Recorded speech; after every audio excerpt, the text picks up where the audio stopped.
नमस्कार, मैं हूं एडवोकेट अलीशा कोहली। स्वागत है आपका गुलजार टीवी न्यूज चैनल में। आज हम बात करने जा रहे हैं इंडियन पैनल कोड के बारे में और हमारे रिसोर्स पर्सन हैं डिस्ट्रिक्ट एंड सेशन जज रिटायर्ड सुभाष गुप्ता सर जी। और जो ये हमारी लॉ सीरीज है, जो हमने एक इनिशिएटिव लिया है इस चैनल के थ्रू, दैट इज कानूनी ज्ञान। और आज का हमारा टॉपिक रहेगा इंडियन पैनल कोड, जिसे हम ताज़ेराते हिंद दंड संहिता भी कहते हैं। तो स्वागत है जज साहब आपका। आपका शुक्रिया, आप आए। देखिए, ये जो आपने लॉ सीरीज पिछले बार में हमने बात की थी, शुरू किया है और कानूनी ज्ञान दिया है। जो मैंने पिछली बार में कहा था कि ये बहुत बड़ी बात है। ज्ञान तो हर किस्म का अच्छा है, लोगों को अवेकन होना चाहिए, अवेयरनेस आने चाहिए लोगों में, अपने जो भी राइट्स हैं, हक हैं, हकूक हैं। तो ये मैं कोशिश करूंगा, आज हम ये कोशिश करें कि ये जो हम बात करेंगे इंडियन पेनल कोड के बारे में, उनकी जो जो दंड संहिता हिंदी में कहते हैं और उर्दू में हम ताज़राते हिंद का रेफरेंस देते हैं, तो इस पे हम कहेंगे ताकि आम आदमी भी हमारी बात जो आज चर्चा होगी इसको समझ सके। और ये हम थोड़ा सा इसको सोशल टच भी देंगे और इसका मेन कंसेंट्रेशन होगा हमारे जो वकील साथी हैं, एडवोकेट्स हैं, जजेस हैं, जो पुलिस, जो इन्वेस्टिगेशन एजेंसीज हैं, जो प्रोसिक्यूशन, जो पब्लिक प्रोसिक्यूटर्स हैं या प्रोसिक्यूटर, जहाँ जो दूसरे लोग हैं जो इंटरेस्ट लेते हैं और ये डे टू डे मैटर में। और ये तो पता है आपको कि जो इंडियन पेनल कोड है ये तो आम एप्लीकेबिलिटी है इसकी। तो चले बात करेंगे, आप पूछिए किस कैसे। तो एक बार फिर स्वागत करते हैं, हम शुरू करते हैं अपना कार्यक्रम। जज साहब, सबसे पहले हम शुरुआत करते हैं एडमिनिस्ट्रेशन ऑफ क्रिमिनल जस्टिस, ये आया कहाँ से? मैं बात करूंगा, आपको पता है ये दो किस्म के कानून है, मोटी मोटी बात है। जो एक हमारा आ जाता है दीवानी, एक फौजदारी। तो हाँ, आपने जैसे पहले कहा criminal administration of criminal justice, तो नेचुरली आगे क्रिमिनल मैटर्स मिल के फौजदारी मुकदमा। फौजदारी कब होती है? आपने गांव में सुना होगा दूसरा कि फौजदारी हो गई है। फौजदारी में कोई झगड़ा हो गया, कोई क्रिमिनल मैटर राइज हो गया। तो हम थोड़ा हिस्ट्री में जाएंगे पीछे। तो उसमें क्या है कि होता क्या था कि जहां जब ईस्ट इंडिया कंपनी आई, उनका राइज कायम हुआ, तो आपको प्लासी की लड़ाई जो हुई थी, बैटल ऑफ प्लासी, वो कहते हैं कि उसी से ईस्ट इंडिया कंपनी ने अपना पांव दबाया था। तो वो उस वक्त बंगाल में इन्होंने अपना एक दीवानी सिस्टम, क्रिमिनल कोर्ट्स का सिस्टम, जुडिशियल सिस्टम थोड़ा एस्टैब्लिश किया था, क्योंकि और उसने थोड़ा सा इन्वॉल्वमेंट कर ली थी सोशल और पॉलिटिकल और इकोनॉमिक अफेयर्स में। तो उसी से समझो कायम हुआ था ये ईस्ट इंडिया कंपनी। तो आस्ता आस्ता करते गए तो बहुत दुश्वारियां आ रही, खासकर क्रिमिनल मैटर्स को डील करते हुए। जो उनकी कोर्ट्स थी, इंग्लिश लोग उसको करते थे, प्रोसाइड करते थे। और उसमें क्या होता था, इंटरप्रिटेशन की ये लॉ जो है, इसका क्या मतलब इसका क्या है इंटरप्रिटेशन है। फॉर एग्जाम्पल, एक आ गया, एक कोर्ट चल गई, किसी हिंदू ने क्राइम किया, तो वो फिर क्या करते थे, जो हमारे रिलीजियस हेड होते थे वो उनको इंटरप्रिटेशन के लिए आपका कानून क्या कहता है। तो अगर मुस्लिम फेथ का, इस्लामिक फेथ वाले कोई क्राइम जिसने किया, तो वो उनको पूछते थे, काजी होते थे, उनके जो रिलीजियस हेड होते थे उनको पूछते थे इंटरप्रिटेशन। तो वो फिर इन्होंने सोचा यार ये जो कानून है, जैसे आज चर्चा चल रही है यूनिफॉर्म सिविल कोड की, उस अब सिविल मैटर में है, दीवानी में हम, तो उस वक्त क्रिमिनल मैटर्स। तो उस वक्त पता है कि जो हमारे रिलीजियस, जो हमारे बुक्स थी उसके मुताबिक होता था, चाहे वो हिंदुओं के थे या मुस्लिम के थे। उसमें एक तो जो था, जो दंड देने की विधि थी, जहाँ कोर्ट्स का जो प्रोसीजर था, काजी लोग हेड करते थे, जहाँ दूसरे करते थे हमारे, कई बार किंग होता था, राजा है, तो राजा होता था, नवाब होते थे, कई बार किंग खुद ही इंसाफ करता था। वो जैसे आजकल तो हमारा 3 डिफरेंट इंडिपेंडेंट जुडिशरी हो गई है, इंडिपेंडेंट एग्जीक्यूटिव है और सेपरेशन ऑफ पावर्स है, लेजिस्लेटिव। तो फिर उस वक्त सोचा, उन्होंने कहा कि यार एक कॉमन क्रिमिनल मैटर्स डील करने के लिए, क्राइम को डील करने के लिए, तो फिर हम थोड़ा आगे चले जाएंगे। तो फर्स्ट लॉ कमीशन बना, उसके हेड लॉर्ड मैकुले। तो आपको पता है वो थोड़ा कमीशन बनना, वो मुझे लगता है 1834 में, तो थोड़ा टाइम लगा उसको। फिर हमारी 1860 में दंड संहिता जो आज ताजराते हिंद है, तो जो इंडियन पीनल कोड है वो एक पूरी एक स्टैट्यूटरी बुक टाइप की स्टैट्यूटरी लॉ बन गया और उसमें डील हो गया। तो आपको अभी मैं बात करूंगा Indian penal code. Indian penal code आपने देखा होगा, आप भी वकालत करते हैं, कोर्ट्स में काम करते हैं, आपको एक्सपीरियंस होगा। 1860 से ये चल रहा है करूँ। कोई बताओ आपको, कोई किसी जो डेफिनेशन है, कोई आज तक पर्टिकुलर क्राइम कोई आपने चेंज देखी? मतलब इतनी अच्छी बॉर्डर है, हर एक डेफिनेशन ऐसा लॉ है कि वो, और मैंने देखा है, हमने भी काफी एक्सपीरियंस है, वकालत भी की, जज भी की, तो हमने देखा होगा कि हर किस्म की जो क्राइम आज हो रहे हैं, जिस किस्म के ऑफेंसेस हो रहे हैं, उन्होंने उस वक्त सोचा हुआ है। हर चीज इसमें है। आपको ऑफेंस अगेंस्ट प्रॉपर्टी मिल जाएगा, ऑफेंस अगेंस्ट ह्यूमन बॉडी मिल जाएगा, ठीक है। और इन्होंने आगे आपको जो क्रिमिनल ट्रेसपास है, मिसचीफ है, डकैती है, मर्डर है, और इवन इतने तक है क्वाइन फॉरफीटिंग ऑफ द क्वाइंस, मतलब जो आज उन्होंने 200 साल के आगे का भी सोच के रखा था, और आज तक अगर हम इसको देखें तो पूरा फिट बैठता है। लास्ट में ये भी किया कि अटेम्प्ट होती है अगर सब 511 में तो 511 में डाल दिया, इसलिए कि उसका ऑफेंस का जो पनिशमेंट है वो आदि का, अगर फॉर एग्जाम्पल कहिए तो वो भी एक हम बात करेंगे। तो मेरा कहने का मतलब है कि इंडियन पीनल कोड, अभी आप पूछोगे, आपका स्टार्ट होगा कि ये इंडियन पीनल कोड कहाँ एप्लीकेबल है जी, ये आपका जुरिस्डिक्शन और किन किन लोगों पे ये एप्लीकेबल है।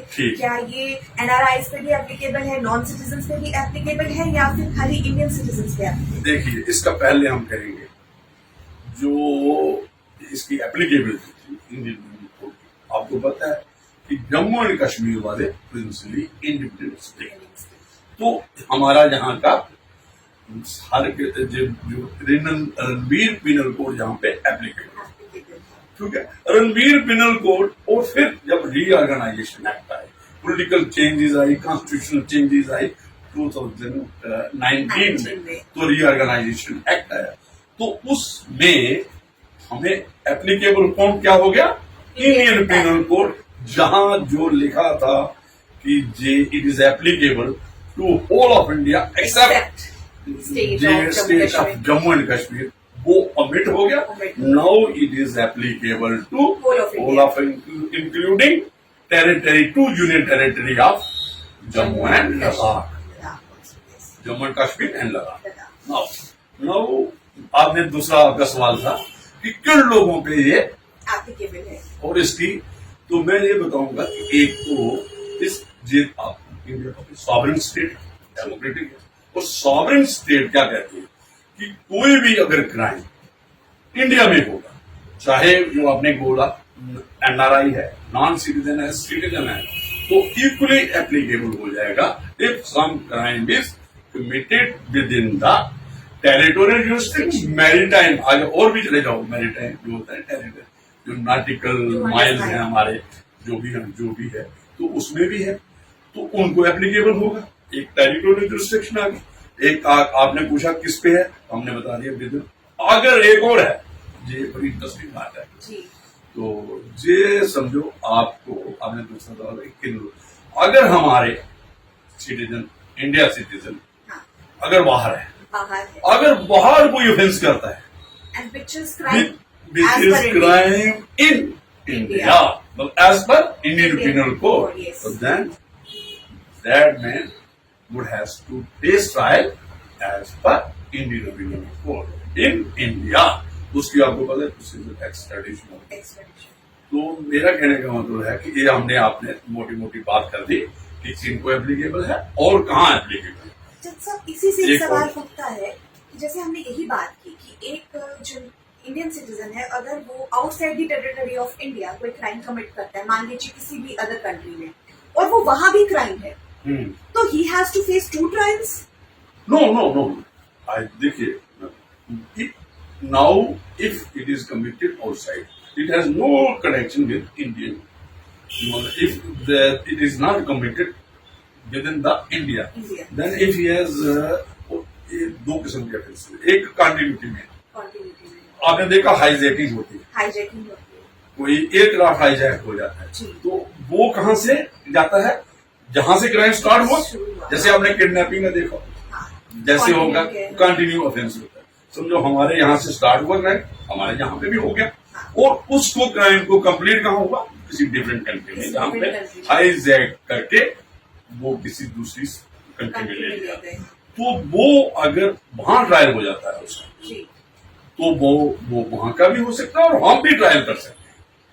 यानी कि उसको 2 ट्रायल फेस करने पड़ेंगे। 2 ट्रायल, जैसे ये जो आर्टिकल आप कहेंगे डबल जियोपार्डी है, तो एक मेरा एग्जांपल मैं दे दूंगा, हाशिम कुरैशी जी थे, आपको पता है कुरैशी जिन्होंने हाईजैक किया था 1971 में इंडियन प्लेन, जो लाहौर में ले गए थे, वहां जला दिया था। उससे 1971 की लोग कहते हैं कि वो बार भी हुई थी, तो ये जो चर्चा है, जो हिस्टोरिकल फैक्ट्स है, तो उन्होंने अपना डिफेंस दिया है श्रीनगर कोर्ट में कि मैंने वहां ट्रायल फेस किया हुआ है पाकिस्तान कोर्ट में, तो no he is facing again trial in Srinagar court with regard to same offense of hijacking of Indian plane.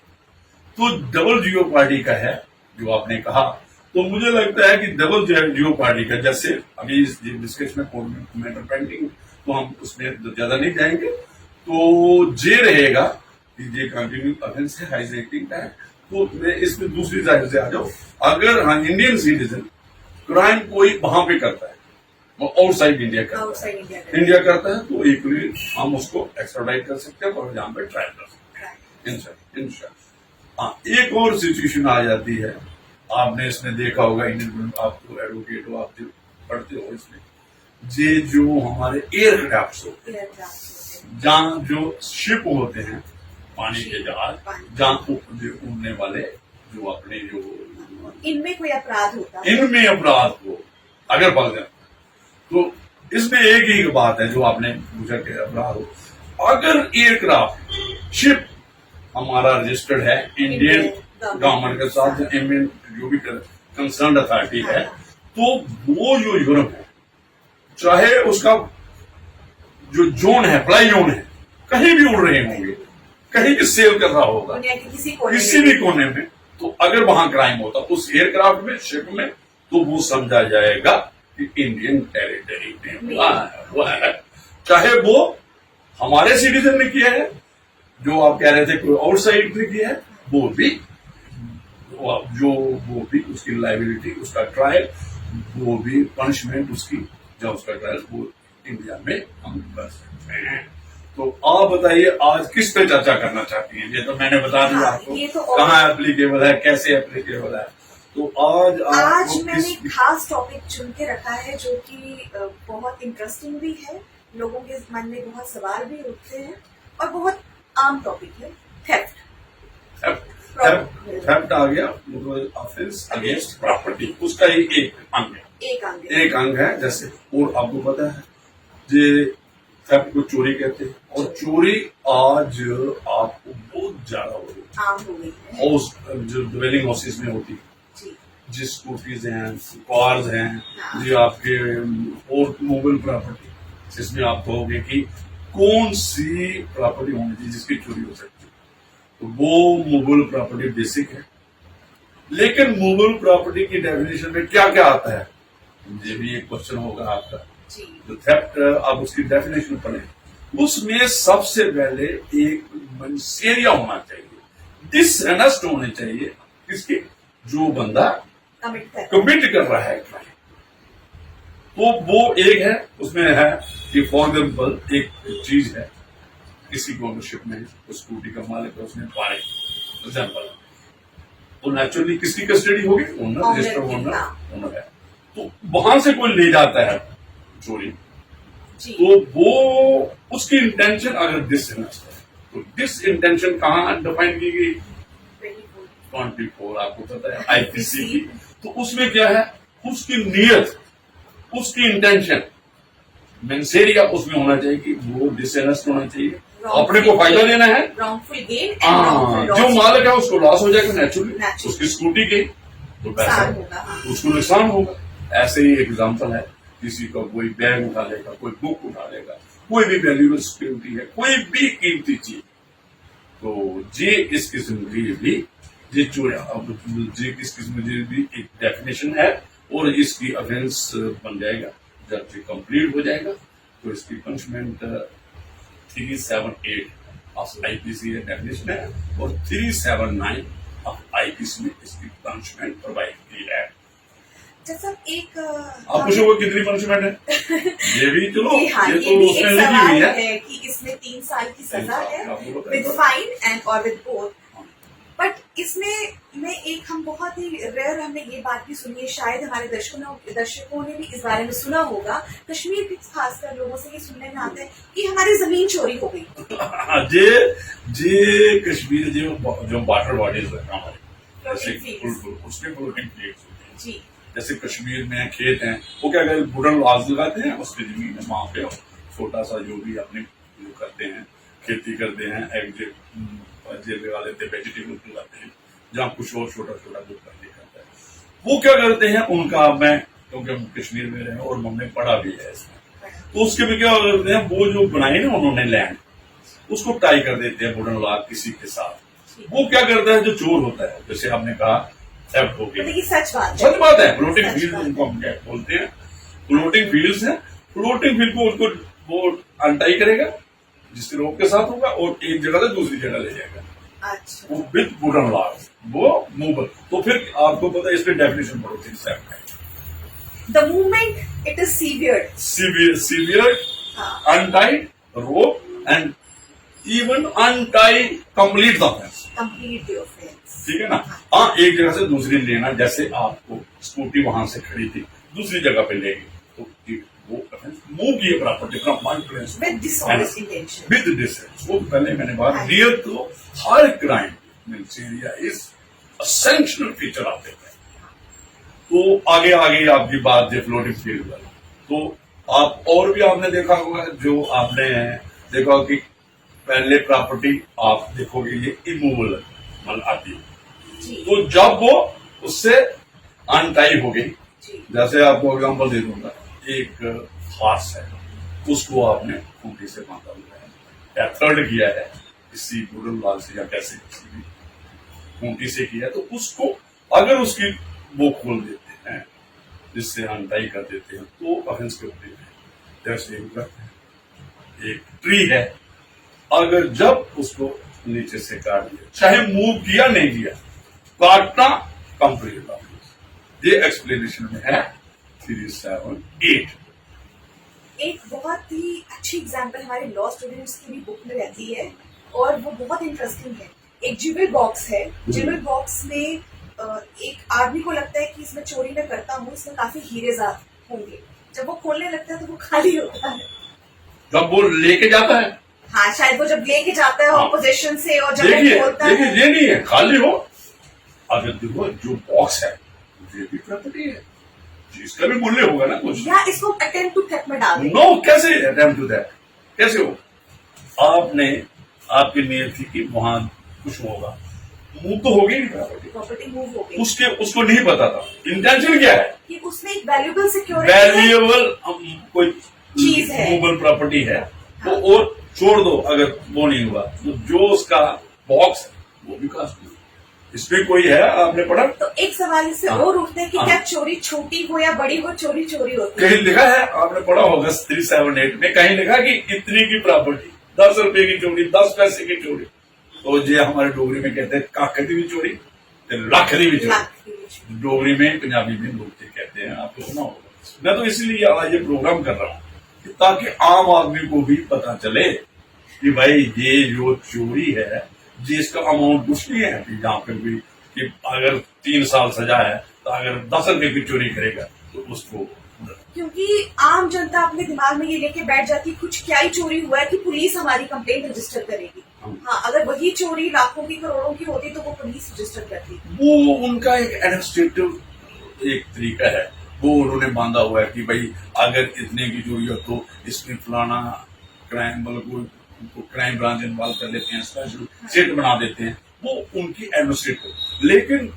Law के मुताबिक, कानून के मुताबिक आईपीसी के जो रेलेवेंट सेक्शन है 378, 37, पंचमें 37, वो चोरी को चोरी ही मानते हैं, वैल्यू इररेलेवेंट है, वैल्यू का। इसमें एफआईआर आसानी से हो जाती हो या कोई भी कर सकता है या सिर्फ जो विक्टिम है उसी को ही जाना? देखिए, आपको ये आपने बड़ा अच्छा सवाल किया और ये सारा लोग आज क्राइम, मैंने एफआईआर पे काफी एपिसोड देखी, बात भी की, तो हमने पिछले जो ऐप हमारा था तो इस एपिसोड उसमें भी हमने एफआईआर पे भी बात की है। और मेरा आप देखेंगे उसमें क्या है, एफआईआर जो भी कॉग्निजेबल ऑफेंस है, ये थेफ्ट है, ये कॉग्निजेबल शेड्यूल आपको पता है क्रिमिनल प्रोसीजर कोड का, जाता फौजदारी है, उसमें देख लो, उसमें ये कॉग्निजेबल ऑफेंस है।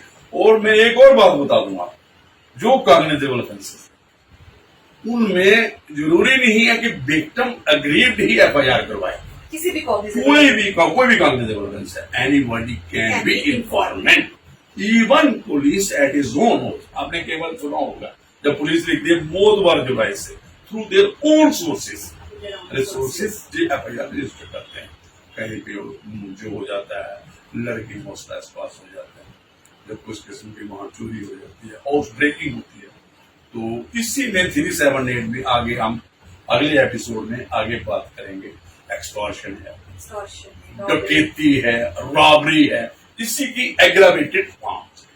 इसकी एग्रावेटेड एक और फॉर्म है कि जब आपने घर पे एक पब्लिक सर्वेंट रखा है या कोई भी public servant, not government servant, आप घर पे एक कोई भी नौकर रखते हैं, कोई क्लर्क रखते हैं और वो आपके घर में चोरी करता है, पोजीशन आपकी है, ऑनर की है, तो उस चोरी को जो है उसको एग्रावेटेड फॉर्म में लिया जाएगा और उसकी सजा कितनी है वो देखो आपने दो, एक तो मैंने बात की हाउस ड्वेलिंग होता है, ड्वेलिंग हाउस है। देखो कितनी हिम्मत है बंदे की, ड्वेलिंग हाउस में जा रहा है। हाँ। एक तो कोई चीज टूटी बाहर थी, रोड साइड थी, तो किसी के ड्वेलिंग हाउस में जाएगा, नेचुरल ग्रेविटी कैसे होती, ग्रेविटी ऑफ ऑफेंस कैसे बनेगा? तो आपने क्या किया, उसके ट्रेसपास किया, हाउस ट्रेसपास हुआ, तो वहां पे उसने वहां से चोरी की, इन्हें ड्वेलिंग हाउस। नेक्स्ट आपका आ गया, आपने कोई स्टूडेंट रखा है, क्लर्क रखा है, कोई अगर वो कोई चोरी करता है, वो खेत है, तो उसने तो सारा उसको एक्सपेक्ट कर सकता है, वो सारा उसको है। अगर वो चोरी करता है तो उसमें ग्रेविटी ज्यादा है, मेरे मुताबिक जो मेरा है, मैंने पढ़ा हुआ है, आपको भी होगा, 7 years और उसमें तो आगे हम चलो जाओगे। एक्सटॉर्शन है, एक्सटॉर्शन में क्या होता है, मतलब एक्सटॉर्शन में होता है कि किसी को धमका के, एक्सटॉर्शन मनी आपने देखा होगा कि वहां डिमांड की है, फिरौती होती एक्सटॉर्शन में, किसी को डर है कि इसका बच्चा उठा लिया, तो वहां पे उसको कहा कि भाई इतने पैसे दे दो, जहां आपको बंदा जा रहा है उसको आपने लिथल वेपन दिखाया, पिस्टल दिखाया, पैसे छीन लिए उससे, स्नैचिंग ऑफ मनी, वो आ गया एक्सपेंस। या वो खुद ब खुद डर के मारे आपको दे दो, वो तो एक ही है ना, स्नैचिंग हुई जहां उसने under threat of life, threat of grievous injury, threat of this wrongful state आती है, 3-4 हैं इसमें। इसे हम डेप्थली जो है नेक्स्ट अपने एपिसोड में जरूर डिस्कस करेंगे। आज का जो हमारा टॉपिक थेफ्ट पे, और हमें इसमें थोड़े क्वेश्चंस और मैं लेना चाहूंगी। एक जो क्वेश्चन ये है कि कभी डेड बॉडी जो है, कभी मान लीजिए रास्ते में एक एक्सीडेंट हो जाता है और एक्सीडेंट बॉडी जो है उसमें काफी गोल्ड है या बहुत कोई जो है वैल्यूएबल चीजें उसने डाल रखी है, और उस टाइम पे कोई भी राह चलता इंसान मौके का फायदा उठाते हुए वहां पे चोरी कर लेता है। देखिए, वो जो चोरी है वो भी थेफ्ट है। देखो ना, कोई चीज चाहे वो डेड बॉडी है, कुछ भी है, किसी कौन इंटाइटल था उसके इनहेरिटेंस से, अगर वो सुनने मर गया तो कौन है उसका, किसी लीगल रिप्रेजेंटेटिव है। अगर लीगल रिप्रेजेंटेटिव तो गवर्नमेंट प्रॉपर्टी, यानी प्रॉपर्टी को वैल्यू। अगर कोई करता है, जैसे आपने एक मॉर्चरी में कोई उसकी कोई डेड बॉडी पड़ी, उसमें वैल्यूएबल कोई है, तो वहां पे भी अगर कोई चोरी करता है तो अकॉर्डिंगली चोरी मतलब थेफ्ट है, कोई चीज स्टील करनी है तो करना है, वो सारा इसमें कवर हो जाएगा। एक मुझे बहुत इंटरेस्टिंग क्वेश्चन और हंसी भी आ रही है साथ साथ पूछते हैं, हम अपनी किताबों में भी पढ़ते हैं, पति पत्नी में चोरी होती है? पति पत्नी में देखिए मैं आपको बताऊं, इंग्लैंड में जो हमारा जो इंग्लैंड का जो है पति पत्नी is considered husband and wife is considered one legal but not in India. Not in India आपको तो जहाँ पता है कि अगर कोई property they are two individual तो वहां भी डिसऑनेस्ट इंटेंशन होगी, वहां पे भी प्रॉपर्टी अगर मूव की होगी विदाउट हर कंसेंट और हिज कंसेंट तो इट अमाउंट्स टू है। आपने बताया आप कितने केस चलते हैं कोर्ट में, जो आप आजकल ब्रीच ऑफ ट्रस्ट होता है 406 के केस करते तो कि ये मेरा स्त्री धन था जी आपने ले लिया फिर तो आपको पता है सारा वो मतलब जो भी चीज है। हाँ मतलब ये चीजें आपको मैं आपको और एग्जाम्पल दे दूंगा इसका। फॉर एग्जाम्पल आपने एक रिपेयर के लिए अपना मोबाइल दिया, आपका मोबाइल है तो आपने किसी मैकेनिक को दे दिया मोबाइल ठीक करने, तो कोई मोबाइल सेंटर है तो आप जाते हो वहां पे, मोबाइल वाला मोबाइल मैकेनिक नहीं है तो आप जाते हो वहां से मोबाइल उठा के लेते हैं। मैंने अपना मोबाइल उठाया, आपने अपना उठाया है लेकिन किसके कब्जे में है, किसकी पोजीशन में है, किसकी आपका उसका लिया ना उस पर, क्यों? क्योंकि आपने रिपेयर फीस देनी है तो इसलिए वो भी आपके अंदर ही आ जाता है। आगे है अब आपने हेड में जो चैप्टर शुरू किया है वो है ऑफेंसेस अगेंस्ट प्रॉपर्टी, उसमें आ गया ब्रीच ऑफ मिसअप्रोप्रिएशन भी है, एक ब्रीच ऑफ ट्रस्ट भी है, मिसचीफ भी आ जाएगी, causing unlawful loss by doing mischief वो भी आ जाएगा। ये लंबा चौड़ा चैप्टर है। तो मुझे लगता है कि आज अगर आप कहेंगे तो इतना काफी है, ताकि लोगों को सुनना भी है, समझना है और लोगों की क्यूरियोसिटी भी होगी। जो हमारे एडवोकेट्स हैं, जजेस हैं, जहाँ जो लीगल प्रोफेशन के साथ जैसे मैंने कहा पुलिस वाले, उनको इंटरेस्ट बना रहेगा कि हम अगले एपिसोड में कौन सी बात करने जा रहे हैं। तो धन्यवाद आपका। थैंक यू जज साहब इतनी ज्यादा नॉलेज शेयर करने के लिए। तो दर्शकों इसी के साथ दीजिए इजाजत। आज हमने आपके साथ डिस्कस किया टॉपिक थे, अगली बार हम एक नए टॉपिक के साथ आपके साथ रूबरू करेंगे जज साहब को। तब तक के लिए दीजिए इजाजत।